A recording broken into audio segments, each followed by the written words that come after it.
de 3 autores latinoamericanos: Valeria Canelas, de Bolivia; Marcela Molina, de Chile; y Pablo Reyes, de República Dominicana. Queremos agradecerles a ellos su presencia aquí.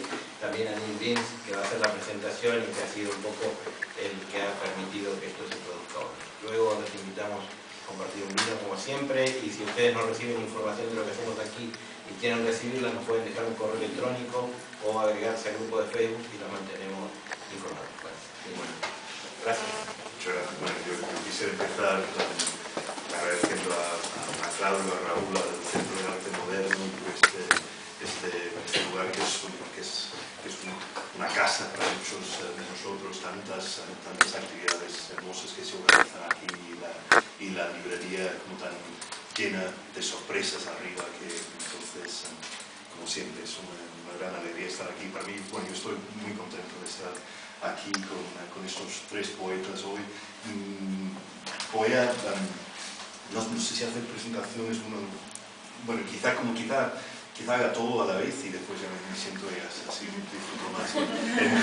Bueno, en primer lugar, presento a Valeria Canelas, que nació en La Paz, que lleva unos 10 años viviendo aquí en Madrid, que ha sido muy activa en la red de arte joven de la comunidad de Madrid. Ha publicado en un antología importante en Bolivia, que es el cambio climático, de muchas revistas.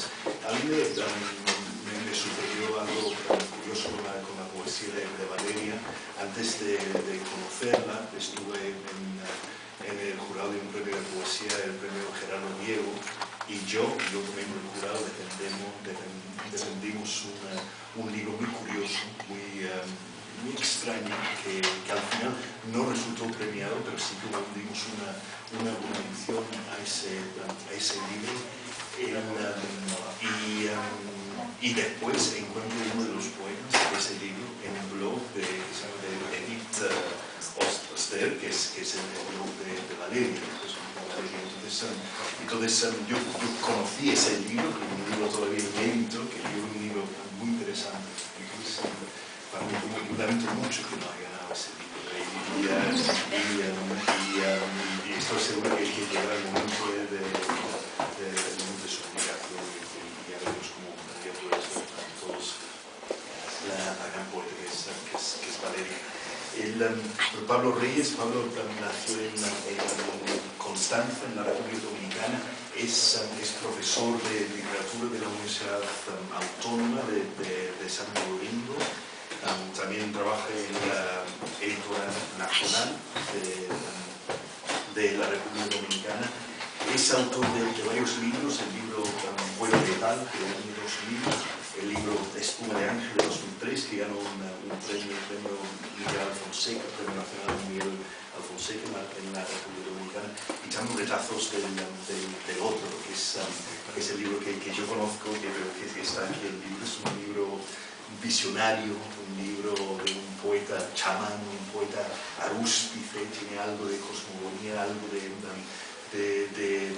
apocalipsis, y como ese yo chamán va como entonando, masticando sus ritmos encantatorios. Es un cruceo, un viaje interior realmente apasionante, que el yo se va metamorfoseando, convirtiéndose en el otro, en el personaje de Anelka que surge en este libro, como esas metamorfosis. Un poeta camaleón, una especie de Keats de los trópicos, el poeta con un camaleón capaz de ir metamorfoseándose. Y es un libro lleno de brujerías, de sacrificios, y también un libro que a la vez está dialogando con la Biblia, con Rimbaud, con Arnulfo, con García Márquez y con Monetti. Una experiencia como oscura y muy curiosa, muy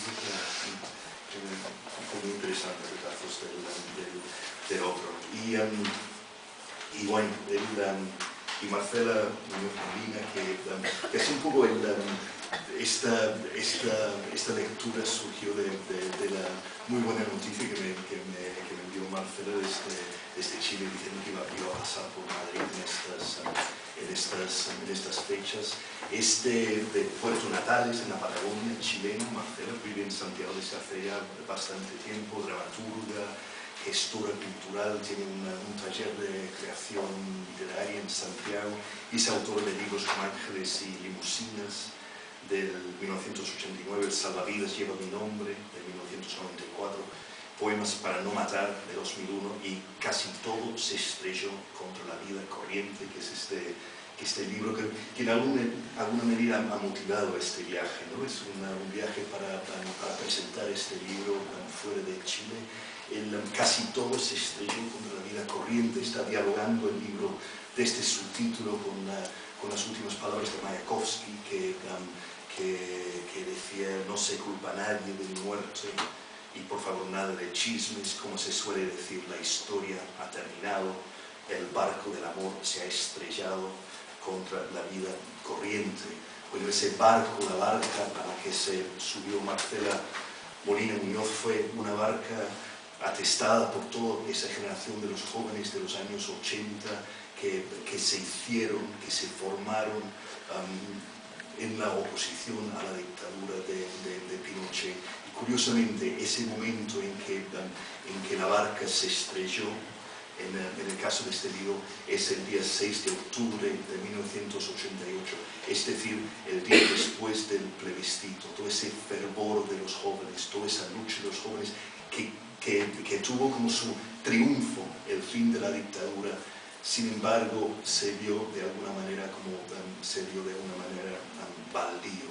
Después, a partir del día 6, pues que hay como años, décadas de transición, neoliberalismo rampante y todos esos sueños, esas utopías que realmente como no llegaron a culminarse. Y yo creo que este libro es un libro sobre esa generación, sobre la generación de Marcela, la generación de los años 80. Yo creo que es un libro muy desolado, un libro que habla de la dispersión de estos jóvenes que se juntaron en la solidaridad, se juntaron en la lucha.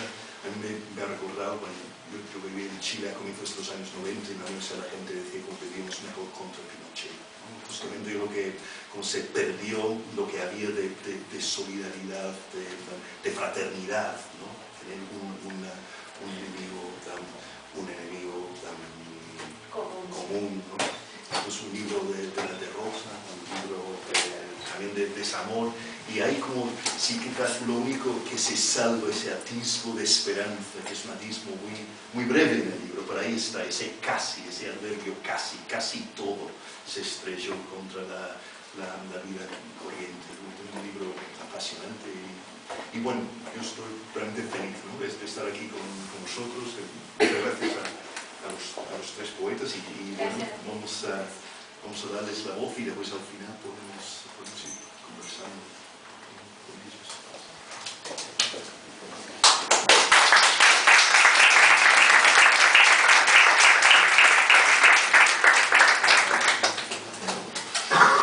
Bueno, en primer lugar, gracias a todos por haber venido. Gracias al centro por acoger esta lectura. Muchas gracias a Neil por haber organizado la lectura y sobre todo gracias a Marcela y a Pablo por compartir lectura conmigo.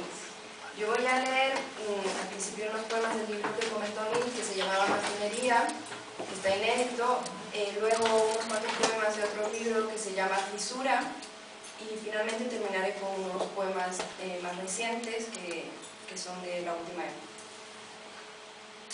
En el Salar de Uyuni con Edmond Llavé, se le pregunta al conductor cómo se orienta en el desierto.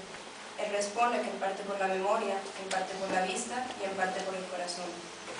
En el horizonte se ve siempre una montaña. La sensación de estar perdido es tan absoluta que las tres palabras, memoria, corazón, vista, suenan como intentos de evadir la inmensidad y el vértigo que lo inundan todo. El movimiento es confuso y genera otro tiempo. Se está más allá de la espera y la resignación. El desierto se siente como el no lugar o como el lugar madre. No hay nada, pero en esta nada se contienen el nacimiento y el final.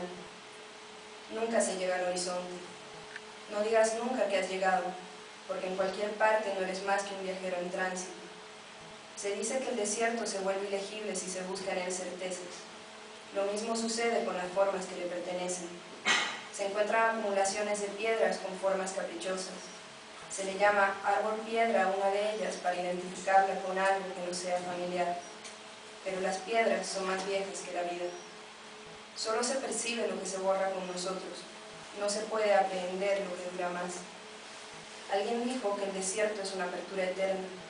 Todo lo que vive y muere en él le pertenece enteramente. Se encuentran también formas que corresponden a la vida, lugares que fueron habitados, trenes o construcciones que un día respondieron a otro tipo de movimiento.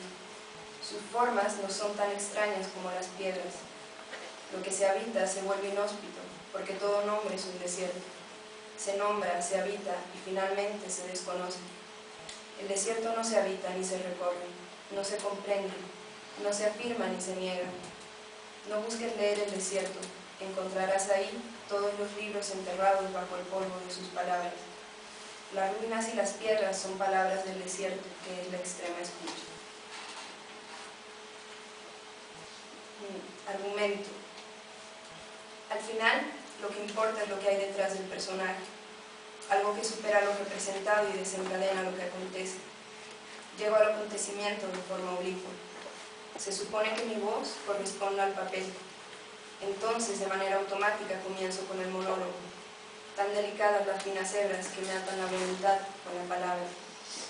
Tener necesidad de dominar a los otros es tanto como necesitarlos. Alguien dice que le duele algo, pero lo pronunciado no supera al personaje, no logra desbordarlo. En los asuntos propios de la inercia, la convicción es una palabra oxidada, adictos a lo necesario.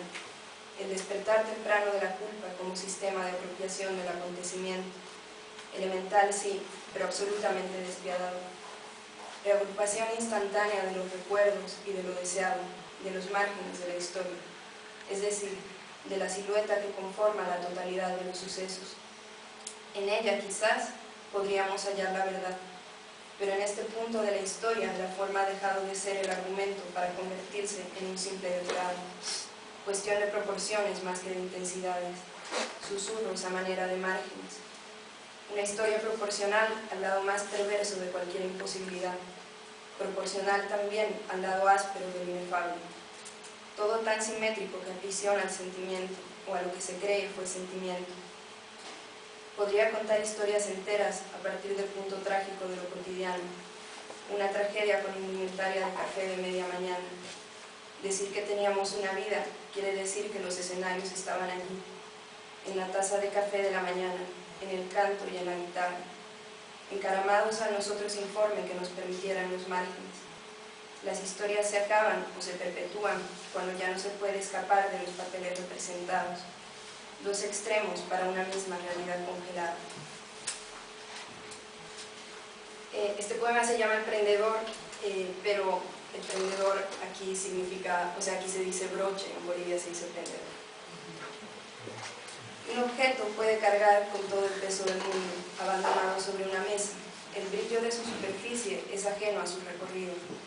Un objeto abandonado puede cargar con todas las explicaciones del mundo en su precisión para el no sonido. Por supuesto hay una historia detrás. Existen ángulos que podrían transformar la visión, no solo del objeto, sino de todo aquello que no le concierne. Una vez olvidé sacar de mi ropa el prendedor ruso regalado y lo metí a la lavadora. Cuando abrí la puerta y lo encontré, sentí como si hubiera un animal muerto. Recordé entonces los sonidos de la lavadora como un mecanismo complejo de tortura. El prendedor estaba allí, intacto. Solo se había desteñido una pequeña esquina. Ese olvido reafirmó de alguna manera extraña su forma. El color desteñido de la flor y los opacos pétalos rojos. Parece un adorno antiguo, como si el tiempo ya hubiera pasado sobre él miles de veces. Como si el abandono fuera parte ineludible de su forma. Parece un animal embalsamado. No me lo he vuelto a poner, pero no dejo de cambiarlo de sitio, como si estuviera esperando que de un momento a otro despierte y me diga, el encantamiento ha sido roto. Bueno, y ahora voy a continuar con unos cuantos poemas del otro libro que se llama Fisura. Hoy, una fecha, hoy, hacer presente con gesto de arqueología. Mañana la fecha será ayer y todo esto ya habrá sido un gesto, arqueología. Y el cuerpo, claro, el cuerpo siempre. El cuerpo, piedra sin tiempo, hasta que un día el cuerpo será ayer y yo será arqueología. Mientras tanto, hoy, yo y el cuerpo pretenden ser presente en este hacer letra, empezar hoy a hacer letra. Hoy, yo con el cuerpo, hace ayer lo que escribe con letras. Ya. Lo escrito pasa a ser pasado como un gesto, punto.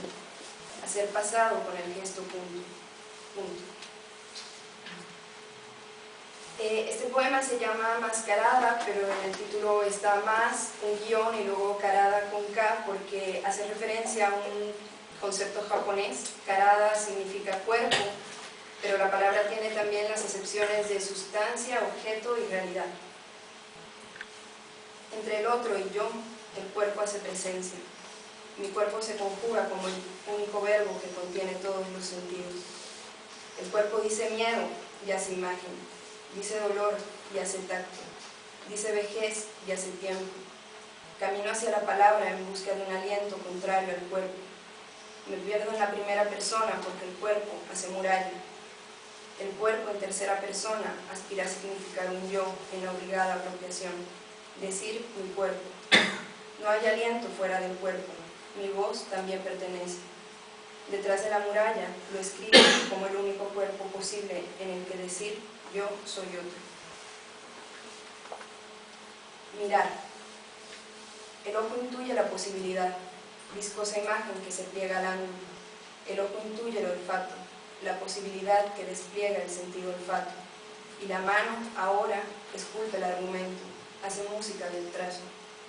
Trazar el argumento con las manos, tensar las posibilidades intuidas en una palabra, aleteya, y hacer que los bordes se reafirmen, que la imagen sea letra. Cortar la frase en busca del ritmo de la respiración cansada, tensar la respiración, tensarla. De pronto la palabra lo ha hecho todo evidente. El ojo intuye la evidencia y busca la palabra. Aleteya. Señalar. La enfermedad como medida del tiempo, recipiente de lugar, causa de lengua. La medida del tiempo internándose en las cosas, el cuerpo atrincherado en el lenguaje. La medida de la enfermedad deformando las cosas, enfermedad de simetrías incomprensibles, niebla, tacto viscoso. Bueno, y ahora para terminar voy a leer unos cuantos poemas que son más recientes y que no son parte todavía de ningún libro. Ruina y permanencia. 1. No podemos resistir a la fuga del color, y la paciencia de la infinita mentira solo entretiene las múltiples formas de lo desarmado. No podremos evitar la ausencia de lenguaje ante el territorio arrasado por las culpas.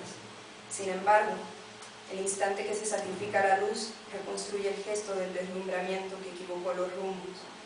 Caminar con la plena conciencia de la ruina agazapada en nuestras manos. Nuestros cuerpos sostenidos por las estructuras de las palabras vaciadas de sentido, repetidas como un canto muerto. Laberinto que se destruye mientras lo vamos recorriendo. No hay espacio para el acontecer de una voz que estructure el relato. Nuestra cotidiana fábula de representaciones desarmada entretiene las distancias que nos amarran. 2. Solo permanece el esqueleto de las casas. No hay nada que nos proteja de la memoria de nuestras culpas. El regreso tiene la forma del martirio sin el aura del pecado. No hay paredes que retengan las plegarias de la niña que apuñala imágenes con alfileres y envenena los ángulos apacibles de nuestra herida. El gesto de la permanencia es el pasado enfermando las ausencias. No hay palabra que nos lleve lo suficientemente lejos para refugiarnos de los nuestros. Las imágenes nos encadenan las piernas a las ruinas, nuestros pies fundiéndose con el silencio de sus esqueletos. La nostalgia es el miedo a perder los vínculos enfermos que nos sostienen en la creencia de la identidad que resiste en espacios extranjeros. Orfandad es también sinónimo de permanencia. Hueco. Poco a poco empiezo a desbordarme. Todo era justo, pero en vano. Necesario, justamente vano, necesitado de una justicia moldeable. Es más fácil de lo que uno cree ajustar los límites del relato y dolerlo al relato, que siempre es doble, uno y su contrario, el mismo y su desperdicio. Injustamente desperdiciado, pero necesario, necesitado por el ardor y los estertores resplandecientes y sin embargo vanos. Volátiles palabras y motivos, pasión votiva, devota, dependiente, injustamente desperdiciada, justamente perdidos, banalizables, nosotros, ellos, los dobles, desdoblados, opacos y brillantes, sucios arquetipos, santos y profanos, profetas del apocalipsis necesario, el nuestro, terriblemente vano. El sentimiento era justo pero en vano, sordo relato de arquetipos desperdiciados, fragmentos épicos, justamente la pérdida de lo trágico en un relato cotidiano, justo pero no necesario, necesitado por el estertor y el frío y el miedo, humano pero sagrado, sacrificios humanos, injustos pero necesitados por otros relatos, cotidianos gestos mistificables ajustados a lo sagrado pero irremediablemente vanos, porque ahora, en el fondo, en el margen justo de lo necesario, nada de lo narrado fue necesario, y sin embargo, rabiosamente necesitado por los arquetipos trágicos y absurdos de lo cotidiano, nosotros, justamente los vanos personajes más necesitados. Doble, como si ya solo estuviera entregada al sentimiento, y el origen se volviera un sistema difuso de reapropiaciones, no resta nada. Solo las imágenes vacías de un pasado que de tan mío se volvió ajeno. Extraño el origen y extraños mis propios movimientos, los nombres llamados en la última habitación del desencanto. La figura del deseo se volvió extraña, desconocido el rumbo por el que vaga el recuerdo, extraño se volvió también el recuerdo. Cansada de mantener viva la última promesa, no tuve tiempo de serle fiel al recuerdo, porque todo lo habían acaparado los fantasmas, los dobles, los movimientos que fueron míos y de este cuerpo, pero ya nunca serán míos ni de este cuerpo. 3. Cierta y enemiga, verdad y personaje, primera persona del singular, y doble, y múltiple, y verbo indistintamente maleable, el temblor que recorre instancias visibles, la sangre estancándose en el miedo y siendo rostro desnudo sin posibilidad de máscara, el miedo que envenena la sangre, la palabra que se empantana en la boca y emerge siendo otra, falsa, contraria, tartamuda y sucia. En todo esto me reconozco y me desdoblo y me hago ella para los demás y tú en la intimidad de espejos y fracasos. Las tres nos aferramos a los objetos y a los animales y a las palabras mutiladas que nos emergen del cuerpo como una súplica, como ruidosos mecanismos incomprensibles que entorpecen el sistema y deforman las representaciones. Nuestras máscaras se han roto y nos queda la multiplicidad como un laberinto de enfermedades y de arquetipos distorsionados. Siempre un discurso equivocado para retomar la herida inconclusa y dolerla y ajustarla a los nuevos escenarios, todos con violenta vocación de nombre.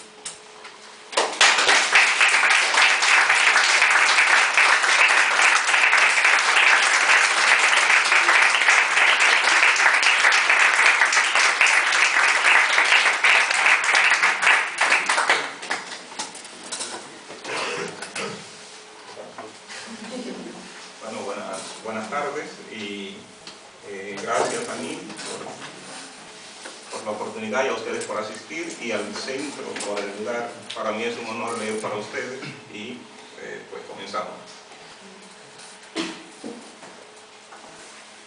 Yo voy a comenzar de atrás para adelante, poemas más recientes y terminaré con uno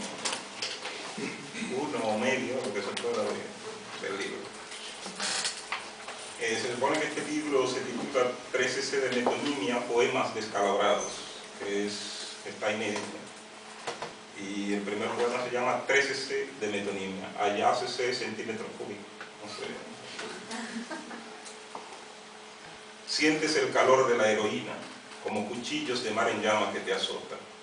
Sientes que el verso es un molusco que se acurruca en tus venas, y lentamente te vas yendo, los ojos de la niebla entre tus huesos.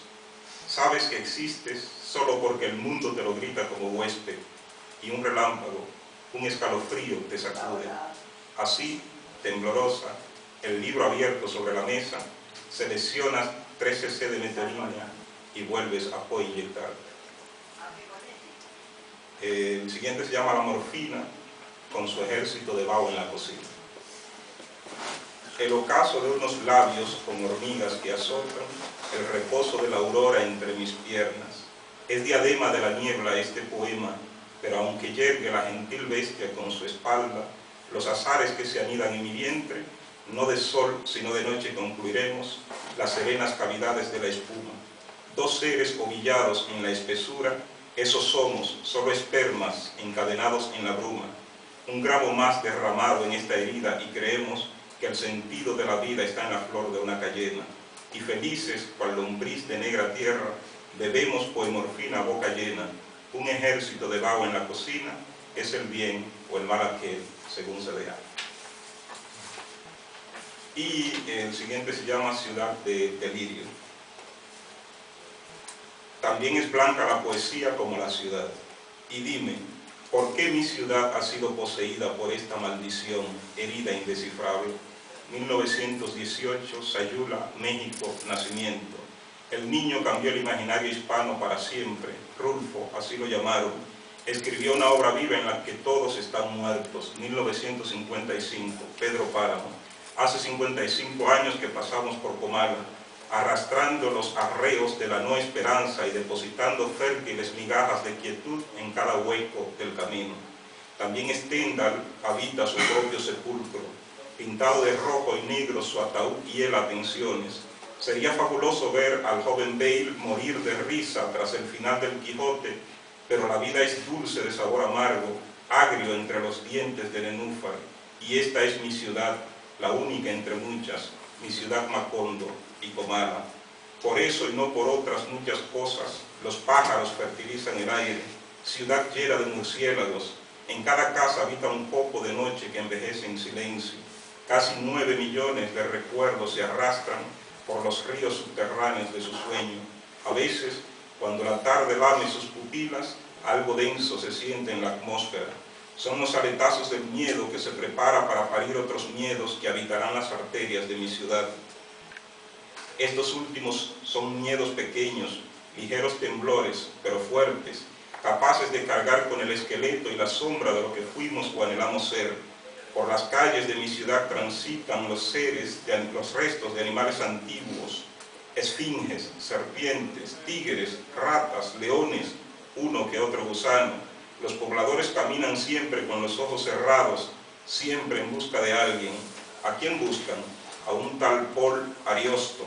Pero en esta tierra solo se halla la nada, de continuo prisionera, siempre en salud. La nada como asco alterna el aquí de mi ciudad con la ribera del parpadeo. Un clavo mantiene la luna atada bajo los ventanales de cada dormitorio.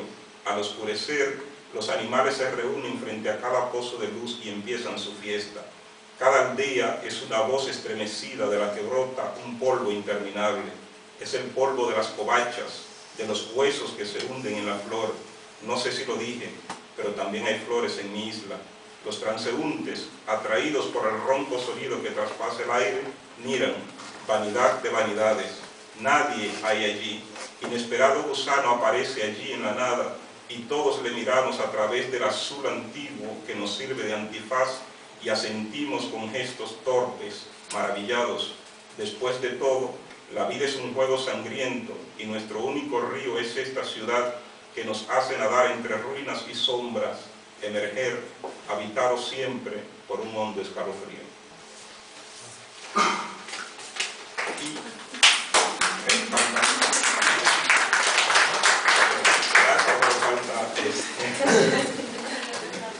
Así que no se van a librar. Bueno, voy a comenzar con el primer poema, con la presentación que hizo el profesor Miguel.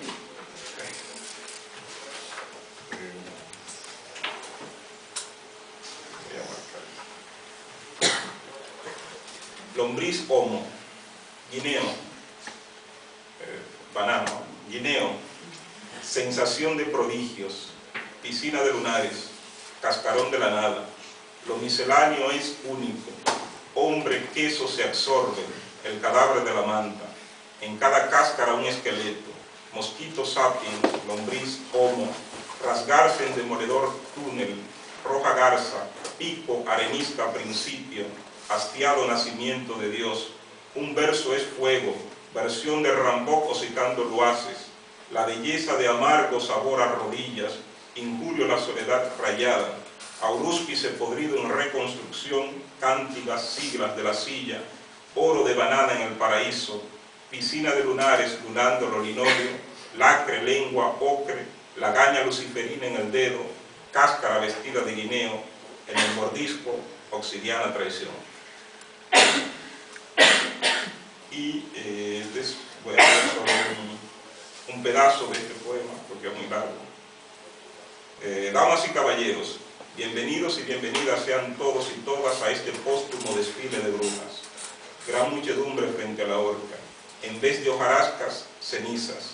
Recibe mi visita un cirujano. Abre mi estómago y sustituye mis tripas por las tripas hombres innacidos. Alguien dentro de mí piensa en otro que a su vez imagina otro, hasta que olvido la sombra de la enana. Mis manos acarician la lengua de un perro, descubro el renacer de mis dedos. Sobre una piedra, la aguja muestra sus negros dientes. Escucho los pasos del cirujano, se aleja. Ardiente laberinto de animales hace reír una congoja dentro de mí, llora, duerme, vela, imploro soledad y un poco de agua. El último hombre quiere filosofar. Una sangre casi mía me es otorgada a beber, cuando la pruebo me siento ajeno. Para cerciorarme de lo que históricamente acontece, me interno en el lodo y hundo mi espada en el pecho de algunas víctimas. Un fluido de peces me alumbra la piel. Por fin, los talones de Dios. Con su red, el doctor va codificando todo.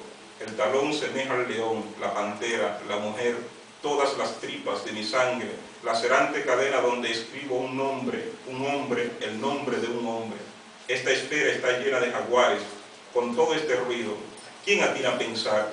Solo soy muchos hombres en la urbe del detritus, blandiendo una espada. Un cuerpo hiela mi atención. La espada traspasa su pecho. En vez de peces, hay un fluir de serpientes. He matado al doctor. Antes de morir, declaró la superioridad de su ser, su hábitat en otros confines. En vano reclamo su retorno. Fatigoso ataque de horrendas carcajadas de agujas puebla mi mente. No he logrado desprenderme. La cárcel es la libertad del alma. ¿Cómo haré para que se cumpla la profecía? Previo a convertirse en protomacho, Melquíades había usurpado el recipiente dorado donde estaba el té que hizo Prometeo con los genes de Zeus. Voz del doctor tronando en la memoria. Ello ha destruido la esperanza de todo aquel que está entre los vivos. Para restaurar el proceso debes traspasar el triángulo de luz y llegar al valle. En el valle hay un libro, en el libro un rostro. En el rostro, tras el expolio de cadavéricas pieles, llego al agujero. La daga está intacta, clavada en el montículo. Me fue forzoso romper su virginidad ya vieja. Cofradía de escorpiones emergen como hormigas. En el momento de acuchillar el libro, tinta del papel saltó embebiendo mi rostro. Sola sala soleada por 3 velas donde veo blanco llover el rostro mío. La llovizna de algunas llamas desoscila el candado, en ausencia la mano y el pensamiento de la forma. La fecha es esta o ninguna. 1666.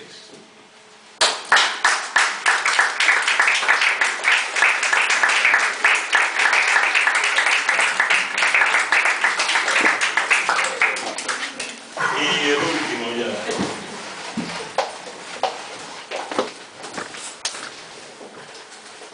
Sentencia noche. No, pequeño gato ladrón de figuras, no te entretengas en tocar esa calma. Saborea el espacio de la sombra en la vida. Ecos migratorios han desunido nuestro andar. En pequeños zarpazos se diluye mi cráneo. Es la distancia, la rojiza línea que arruinó nuestro destino. La furia del perro lanzóse sobre mi carne, los dientes, las fauces sin filos. El filoso rayo abre un hueco cuerpo, cae rodando.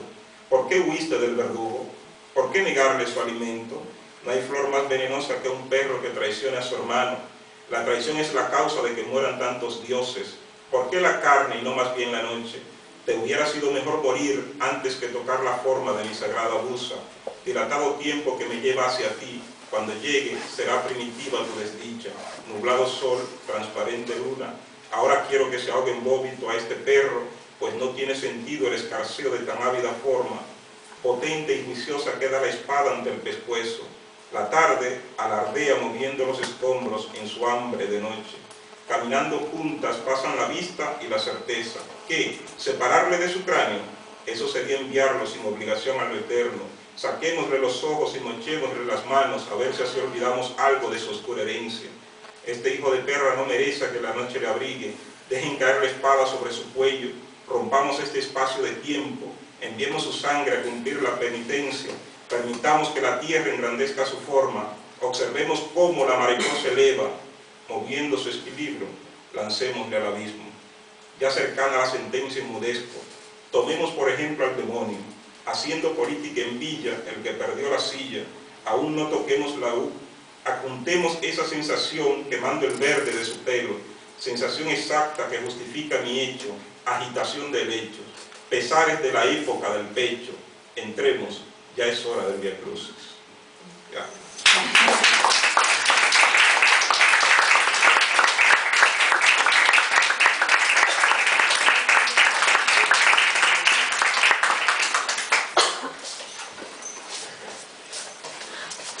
Bueno, les agradezco a todos que aquí escuchándonos. Agradezco además la organización de Miguel, su constante interés y colaboración por difundir a los poetas de habla hispana, sobre todo a los chilenos, porque algo le pasa a los chilenos. A Valeria y a Pablo por compartir, es un honor para mí realmente compartir esta lectura con ellos. Partiendo o tratando como de hacer un nexo con el primer poema que leyó Pablo. Quiero leer, este libro además tiene una serie de poemas dedicados a algunos poetas chilenos que por diferentes razones ya no están, pero que tuvieron su minuto en los años 80 y que murieron muy jóvenes. Uno de ellos fue Rodrigo Lira.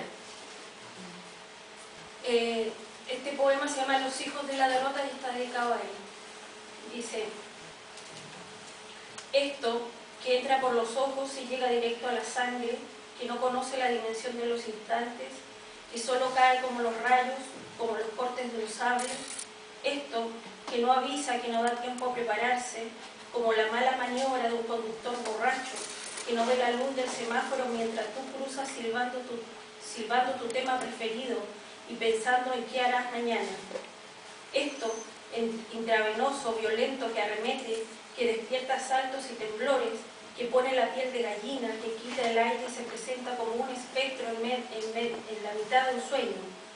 Esto que me recorre y te recorre y que entra por los ojos y viaja directo a las venas, como un trago fuerte o un pinchazo de heroína, como un laberinto que recuerda los bordes, las orillas y ese equilibrio tan relativo, estos golpes contra murallas que nada sienten, ni saben, ni escuchan y que de nada sirven. Esto y los gritos que se pierden en los túneles serpenteantes de la historia, estos continuos movimientos de tus pies y tus puños cerrados como si fueras a caer de un 10º piso. Ese minuto cabrón en que nadie está, nadie sirve y nada te salva. Esto que es mío y tuyo y de todos. Todos estos pasajes, con sus paisajes, son los hijos de la derrota.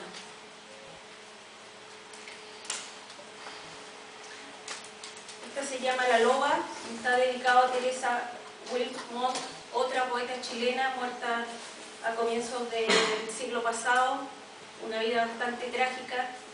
Vicente Huidobro la ayuda a escapar de un convento, ella escapa a Buenos Aires, de ahí da toda una vuelta y termina en París y se suicida en París como a los 27 años más o menos. Dice así: La Loba. A ellos les asustan sus tormentas, su relámpago les seca los ojos, sus truenos los paraliza. A ellos les estremece el ritmo de sus pasos, se anudan con sus manos descontroladas, los agotan su corazón siempre sangrante. Ellos hacen corrales especiales para mantenerla lejos de los niños, la sueltan en los bosques donde siempre es de noche, la amarran a los cercos como una perra enferma, le dan de comer el amor que le sobra al mediodía, leche ácida por las tardes, verduras añejas por las noches. Ellos nunca esperaron todas las lunas que vendrían con ella, nunca su sed, nunca su hambre. Ellos no alcanzan a ver que ella desfallece buscando alimento para sus venas, luz para su cabeza, sol para su boca.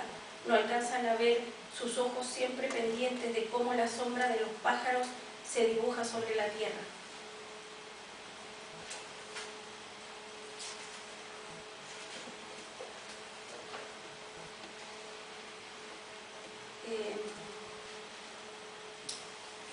Este poema se llama Me llamo Blues y está dedicado a un músico chileno que se llama Pablo Lecaro, de una gran familia de músicos.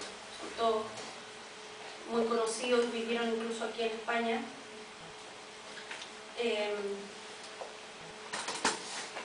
De ese raro instante soy, eso indecible buscando su palabra y la palabra negándose a decirlo hasta que le torcemos el pescuezo. El instante en que pasa un pájaro azul sobre mi cabeza, bendiciendo. Vengo del sur de África. Alguna vez fui minero, buscador de diamantes, hasta que los barcos llegaron y me llevaron a la tierra del desamparo. Entonces no tuve otra alternativa que convertirme en blues. Tal vez por la nostalgia de un mar que debió tragarse a aquellos barcos cuando tuvo la oportunidad. Me llamo blues, funky, bossa nova.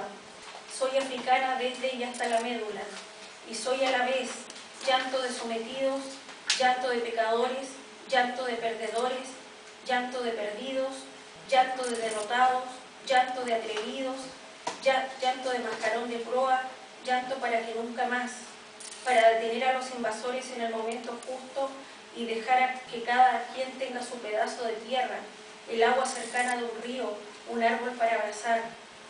Me llamo blues y me llamo nostalgia, me llamo aguja de reloj, péndulo, negros ojos que miran al horizonte y se cierran al borde de la tumba, negros ojos que permanecen alertas y despiertos, toda la cabeza en blues, todo el sexo en funky y todo el corazón en bossa nova.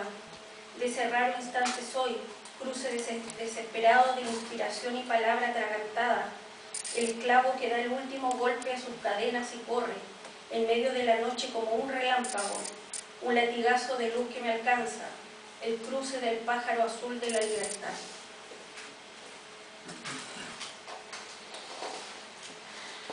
Me gustaría leer un poema cortito dedicado a, que algunos de ustedes nos deben conocer, a Aristóteles España, un poeta detenido en Isla Dawson, en el sur, en la Patagonia, muy joven, ya era poeta, apenas había cumplido los 18 años, es conocido como el niño poeta de Isla Dawson. Aristóteles murió hace un par de años, quizás un poquito menos. No fue fácil para él escribir un libro que se llama precisamente Dawson o Isla Dawson. Tiene un poema muy cortito donde relata, o sea, no relata, con eso uno queda claro en qué ambiente le tocó vivir, porque los torturaban a todos, los elegían y los torturaban en la noche, ¿cierto? Y él dice algo así como: anoche escuché ladridos, aullidos, y no eran perros. Se llama Ella cae por la ventana. Él envía mensajes que dicen: ella es brillante, justo cuando cree que ella está cayendo por la ventana. Y es verdad, ella está cayendo por la ventana. Y le dice a los otros: ella es brillante. Y ella se ríe y siente vergüenza de sus costras, de sus heridas que no paran de sangrar. Vergüenza por la costumbre de fotografiar imágenes cortantes reveladas en su propio cuarto oscuro. Vergüenza de tener que decir eso porque alguien dicta las palabras en su cabeza. Orgullo y vergüenza de rimar demasiado. Orgullo y vergüenza de nunca rimar. Él dice cada tanto: ella es brillante, porque ningún radar la detecta y porque tiene un pie fuera de la tierra y sabe que se cae por la misma ventana por donde otra hace unos años se caía y producía el mismo sonido largo de sirena hundiéndose en el pasto, mientras él repite palabras que puedan aliviarlo un poco: pluma, claraboya, caracol, caballito. Y para terminar, voy a leer el texto que le da el nombre a libro. También quiero leer un pequeño epígrafe que es de Juan Luis Martínez, otro gran poeta chileno, muerto también era unos 93 me parece que murió. Dice: hacer reventar los sistemas es el único juego aceptable, el movimiento es la única manera de permanecer vivos. Casi todo se estrelló contra la vida corriente. Ocurridos los hechos tal como aquí los describo, sucedió que nos subimos a una barca quizás muy pequeña para la cantidad de pasajeros.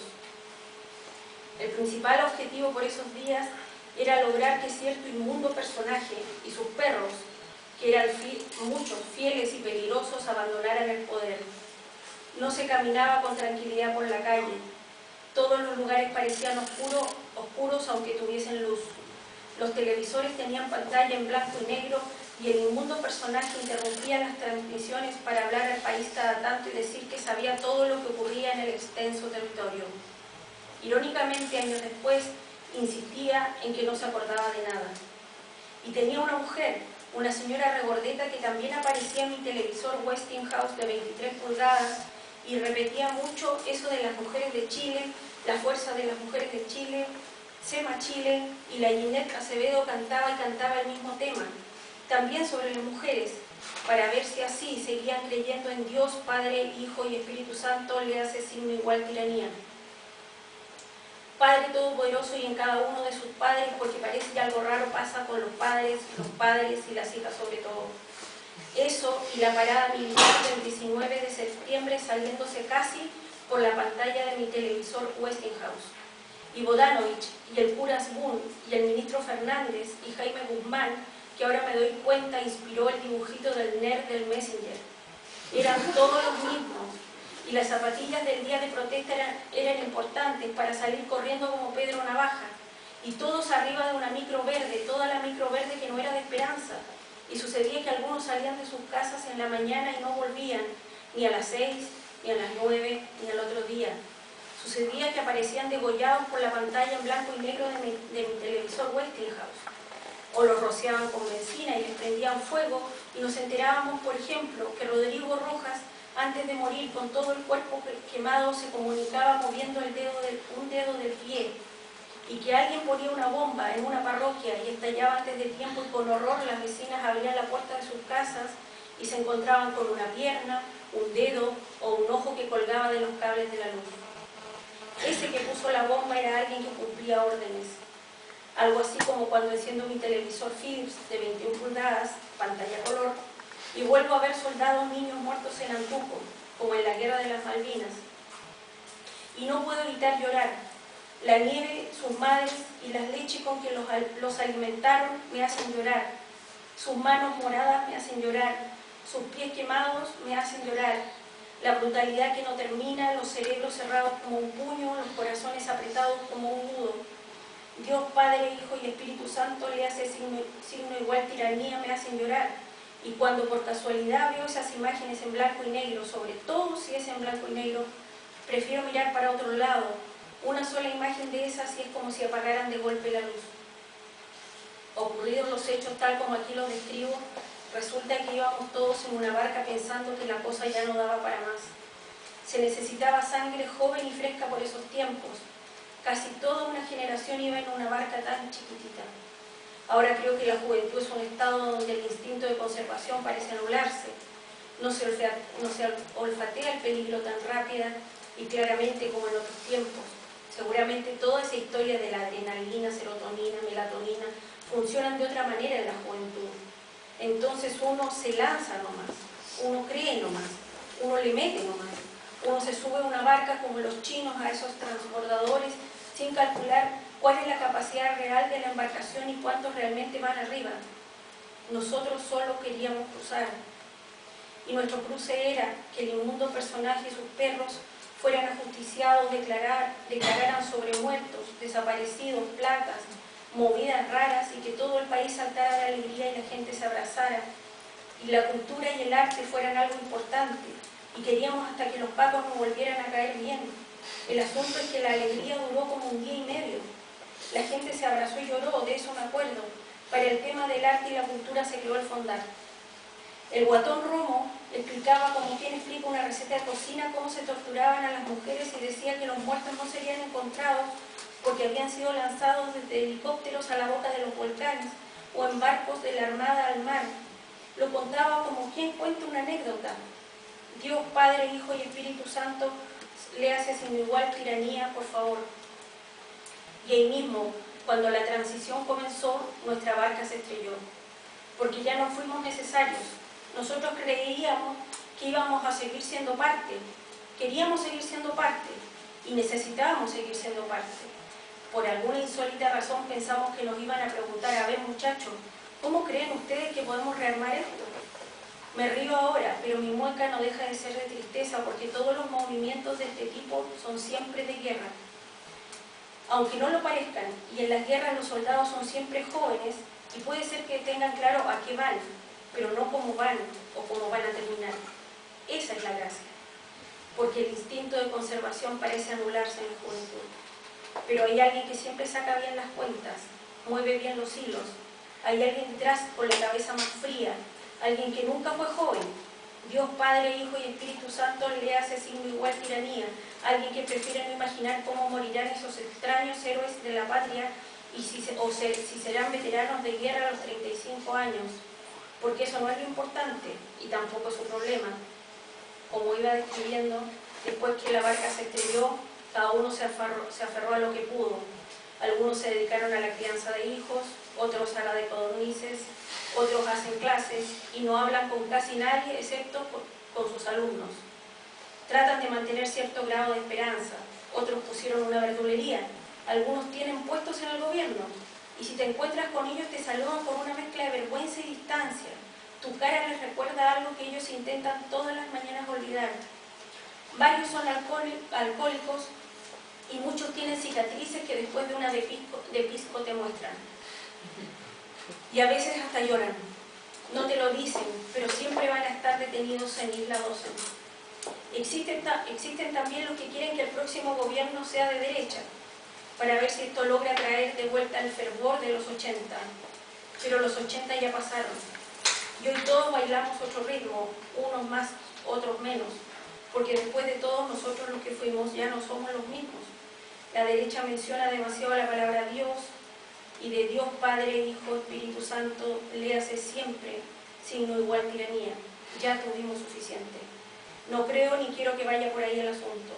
Creo que todos los sobrevivientes de esa barca que se estrelló y que era parecida a los transbordadores chinos, deberíamos juntarnos un día cualquiera, quizás en un estadio, una plaza, un parque, y sin decirnos una palabra deberíamos abrazarnos, uno por uno, y aunque sea por un día, recibiríamos cientos, miles de abrazos, abrazos apretados, cálidos, para volver a sentir esa sensación de desplome en el otro, esos abrazos cómplices que mucho no hemos dado ni recibido desde el día que nuestra barca se estrelló el 6 de octubre de 1988.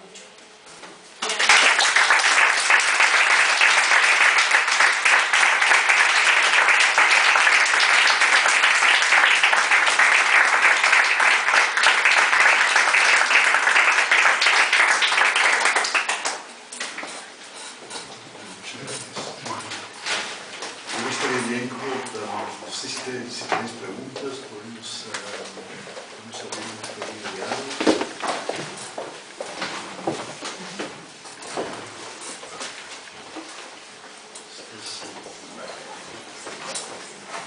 Tres voces distintas de América Latina.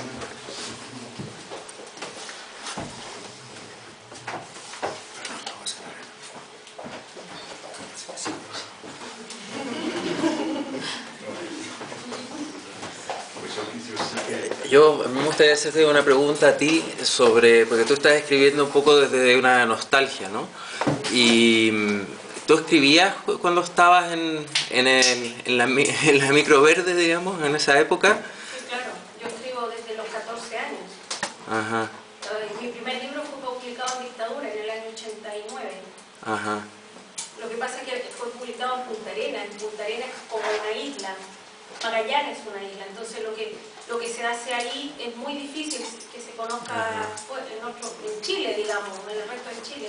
Claro, pero yo veo un poco así, aparte de la cosa del compromiso político, había un compromiso poético, tenías compañeros que escribieran, se hablaban de poesía al mismo tiempo que estaban en la resistencia.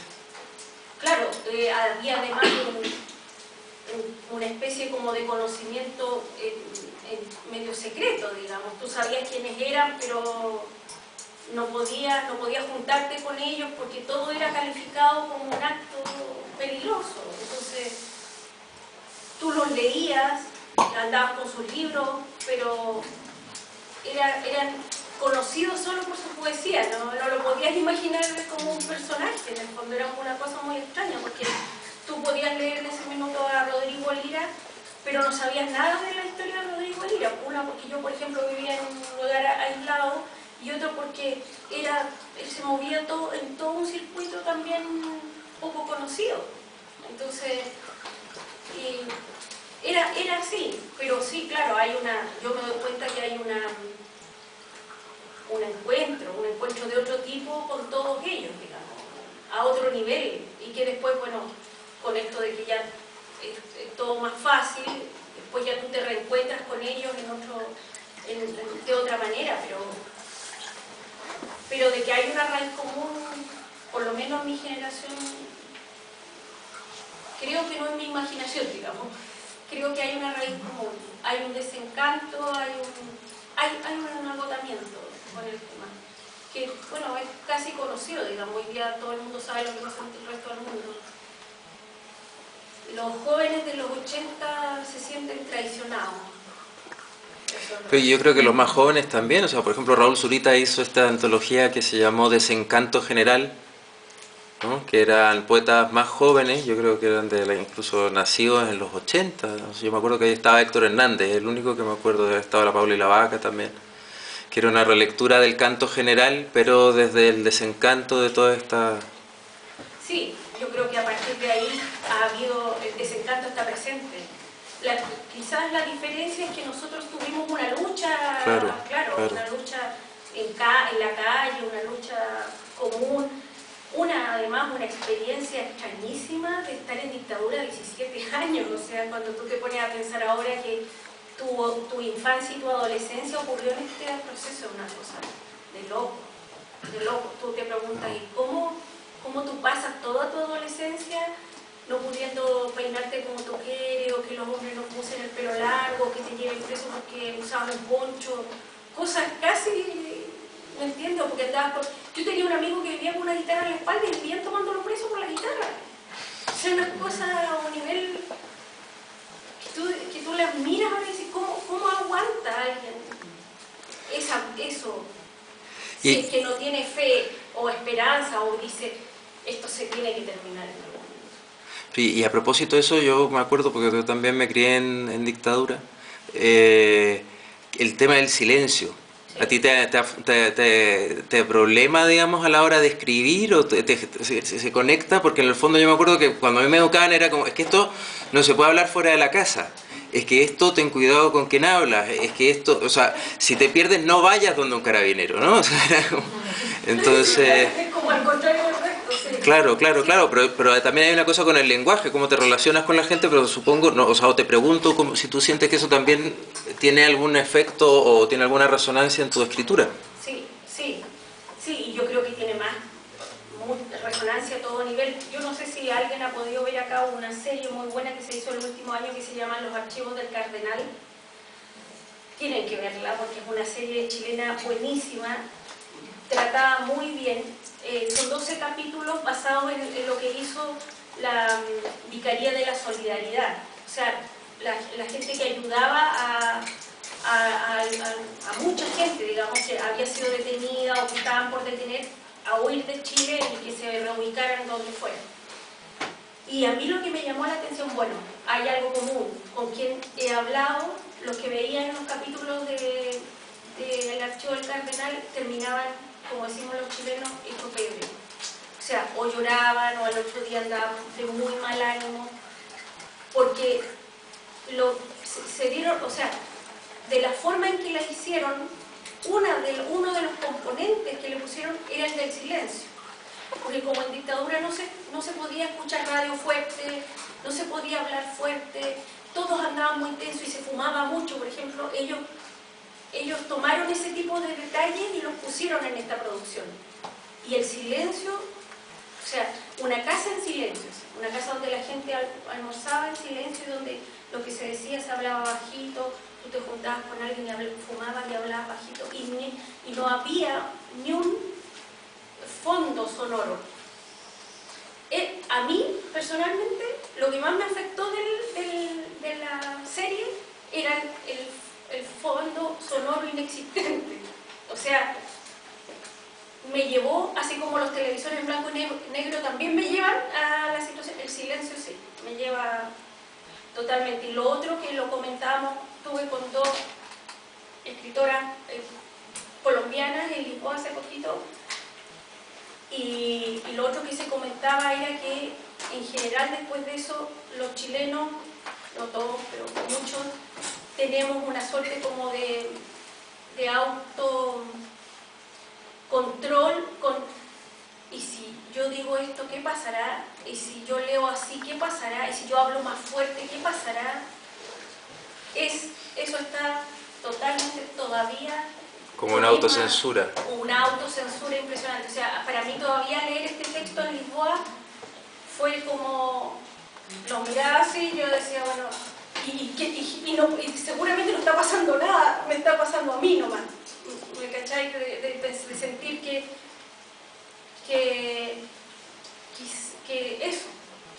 quizás tengo que cuidarme en lo que digo. Es terrible, pero es la realidad. Todavía. Y Pablo y Valeria, para vosotros, como el trauma de la dictadura está presente en la poesía joven de Bolivia, de la República Dominicana, es como sigue viva después de las generaciones, ese trauma se ha instalado como algo aún vivo en la poesía de nuestro país. Bueno, en el caso de la República Dominicana, se termina la de Trujillo y comienza la de Balaguer, que sería la herencia de Trujillo, que son 12 años más. De manera que la generación más cercana a nosotros, la de los 80, todavía tiene ese discurso, con ese trauma, también el silencio, y al verse liberado ahora, entonces de alguna manera a veces sale el deseo de expresarlo todo así de golpe. Pero ya la generación del 90 va por lo menos buscando otro camino, pero algo queda siempre. O sea, hay varias líneas, digamos, que van por la recuperación de esta generación que no tiene dónde aferrarse, y los que pues tienen todavía ese trauma como herencia de la generación de los 80. Y en Bolivia lo que pasa es que, por ejemplo, la dictadura que afectó más directamente a mi generación o a alguien un poco mayor fue muy intensa, muy violenta, pero fue breve, ¿no? O sea, fueron los 80 con la de García Meza, que mucha gente tuvo que irse exiliada, y que en esa dictadura desapareció Marcelo Quiroga Santa Cruz, que es como uno de los intelectuales bien importantes, ¿no? Yo realmente no sabría decir si en la poesía hay una impronta de esa dictadura o no, pero sí creo que, por ejemplo, bajo la figura de Marcelo Quiroga Santa Cruz sí ha habido como una huella en la intelectualidad en general, digamos, no solo en la poesía, ¿no? De hecho, Los Deshabitados, que es su novela, es una de las novelas que han elegido ahora como de más importantes de Bolivia y tal.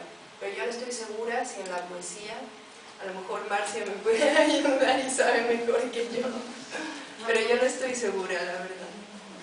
No sé mucho de poesía en Bolivia, ¿no? Pero estoy de acuerdo contigo que lo de la dictadura no ha dejado una huella así, digamos, generacional, como el estilo fuerte. Es que es larga. Claro, intensa y larga. Sí, intensa. Y eso, pero en Bolivia no creo eso, pero sí creo que como en intelectualidad en general, ¿no? El pensamiento político, Claro, y el desencanto, que yo creo que es una cosa que une a Latinoamérica,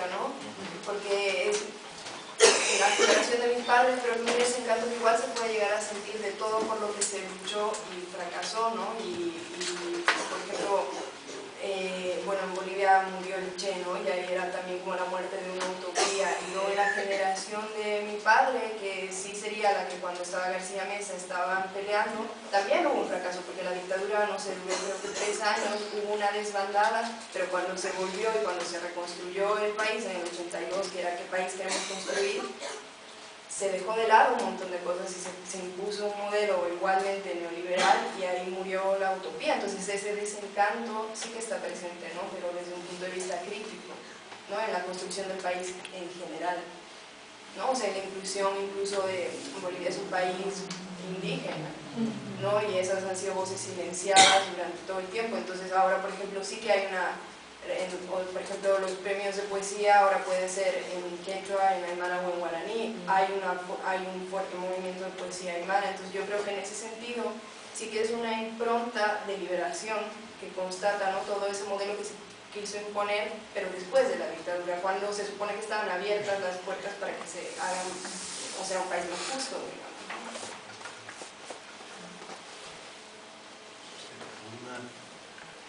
Una pregunta más, si no podemos seguir conversando con el vinito.